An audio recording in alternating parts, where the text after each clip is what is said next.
Hi, everyone. Welcome to the Thursday edition of Source 16 News. I'm Eddie Owen. Thanks for joining us. Topping our news this evening, a quiet country neighborhood is shocked after learning an elderly man was found dead from a bullet wound to the head yesterday. Michelle Herron has been following this story and has the complete details. It's a rural neighborhood Hopkinsville residents describe as out in the county. Quiet, friendly, and nothing ever went on. That is until yesterday afternoon when the Christian County Sheriff's Department says the body of 72-year-old Finus Brown was discovered unresponsive on his couch in his Dogwood Kelly Road home. A crime that shocked neighbor Janie McGehee. It's scary. I mean, right here around you, and we didn't ever think it would be people that mean to do it. I mean, we lived here over a year and nobody's ever bothered us. Christian County Coroner Doris Lamb was called to the scene and pronounced Brown dead from what appeared to be a bullet wound to the head. After speaking with family members, witnesses, and neighbors, authorities say they are currently investigating his death as a homicide, an act McGehee says she can't believe someone would do to the elderly man that lived 2 houses down from her. And I thought maybe somebody broke in on him and killed him, robbed him. But I never dreamed it was true, something like that would happen. A crime that has shaken this quiet country neighborhood and has residents fearing for their own safety. I just can't get over it. I just can't get over it. I mean, I'm ready to move back town. Michelle Herron, Source 16 News. Deputies are asking anyone with information about this homicide to contact the Christian County Sheriff's Department, 890-1300, or the Hopkinsville Christian County Crime Stoppers line, 887-TIPS. Now, you may remain anonymous and your information could lead to a cash reward. We'll continue to follow this story and bring you any new details as they come in. Job creation and raising voter turnout were just 2 topics discussed yesterday during Allison Lundergan Grimes' campaign stop in Hopkinsville.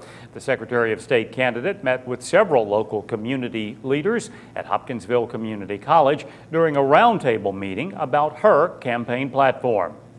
Our goals are about making sure we're guaranteeing that every vote is protected, that we're generating excitement and interest, especially amongst young people in voting. And third and fourth, what's the issue of our job summit is making sure that we're growing our economy and giving the green light to small businesses and nonprofits who I think kept Kentucky moving forward in otherwise really hard times. Meanwhile, Grimes listened to their concerns and ideas on how to create and sustain more jobs in the area.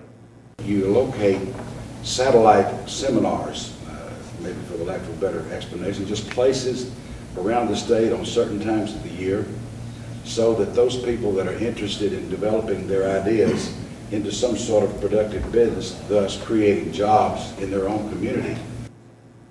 Today, the political candidate is back on the campaign trail in Marshall and McCracken counties, leading up to this weekend's Fancy Farm event.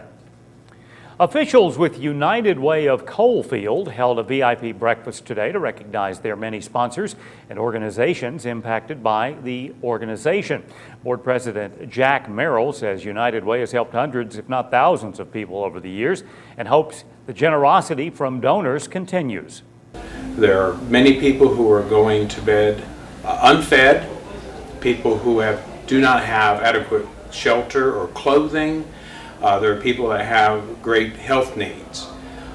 The only way that they can be served is through donations through United Way and through their agency programs. And they are in dire need of our help during this time period.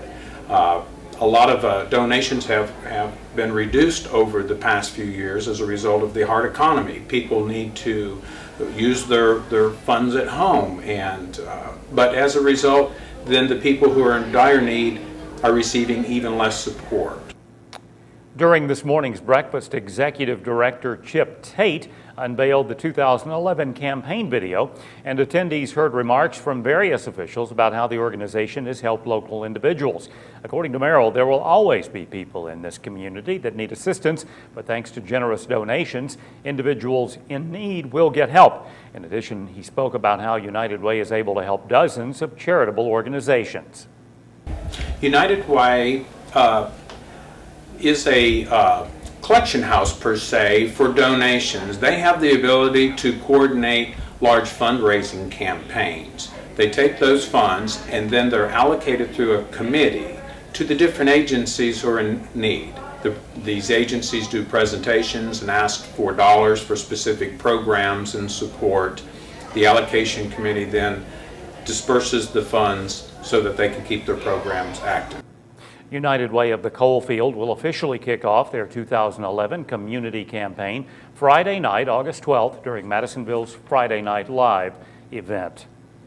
Well, the first day of school in Christian County is just around the corner, and to make sure everything runs smoothly, area teachers are making finishing touches in their classrooms. 26-year-old Crofton Elementary School teacher Melinda Stalin says she's been busy around the clock preparing for the upcoming school year. First of all, you have to make sure you have all your materials and all your supplies ready to go so that if there's students, have just at least some extra. So if there's students that don't have any, that they don't feel left out or like, oh geez, I'm not prepared, You need to make sure you know your content that you're teaching, because if you walk in that classroom and you don't know what you're teaching, those kids are going to see that and they're going to think, well geez, she doesn't know what she's doing, So you have to be confident in what you're doing, and in order to create that positive atmosphere in the classroom. Obviously, I've been cleaning my classroom, so that's one of the things that you have to do to prepare for the classroom. Just make sure everything's organized and ready to go. Stalin says even though it's been tough preparing for the new school year, she says teaching is her passion and she can't wait until next week. Teaching has always been, since I was little, you hear all the stories about the little girls teaching their dolls how to play or do stuff. Well, teaching has always been instilled in me. I've got other siblings that I would try to teach them, and just really what really drove me is I want to have a positive impact on students, on kids, and I love kids, and just seeing that light bulb go off really just gives you that reward. No matter what the paycheck is, just seeing that light bulb go off, it just it makes it worth everything. So. First day of school in Christian County is August 9th. After yesterday's record-breaking temperatures across western Kentucky, people everywhere have felt the effects from the heat. One industry that depends greatly on Mother Nature is Christian County's agriculture. With this year's dry and humid summer, farmers are seeing the effect on their crops. Ears didn't like it, liked about an inch to inch and a half filling out.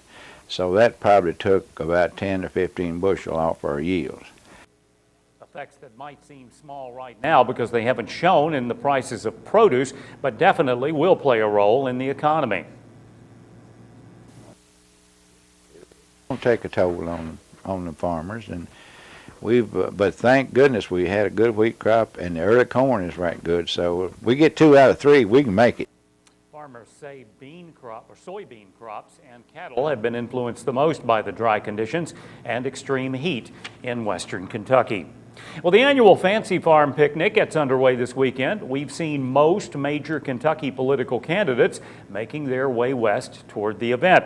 The Attorney General, incumbent Democrat Jack Conway, stopped by the scene today and talked about what's going on in Frankfort. One of his priorities has been better use of technology in enforcing Kentucky's laws. I talked to a lot of law enforcement officials right here in western Kentucky 4 years ago when I was running for Attorney General, and they said, Jack, evidence of a crime now is on a hard drive of a computer. It's taking a year to get that hard drive processed, and it's grinding the wheels of criminal justice to a halt. Can you do anything about it? So I'm very proud of the fact that despite about a 30% budget cut in our office and us balancing our budget 8 times, unlike what they're doing in Washington, we've still been able to create this cybercrimes unit. We have taken nearly 300,000 child porn images off the internet. Mm-hmm. We just announced an indictment of a gentleman over in Russellville who was trading in child pornography.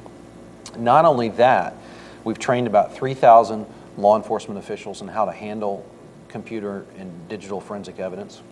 In that year lag time we had 4 years ago is now down to about a week. We're turning hard drives around in a week for criminal justice administration. So I'm very proud of that, and I'm also very proud of the e-warrant system.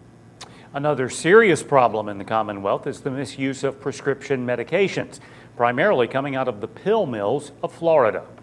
So I reached across the aisle. I worked with the Republican Attorney General of Florida. She's become a good friend.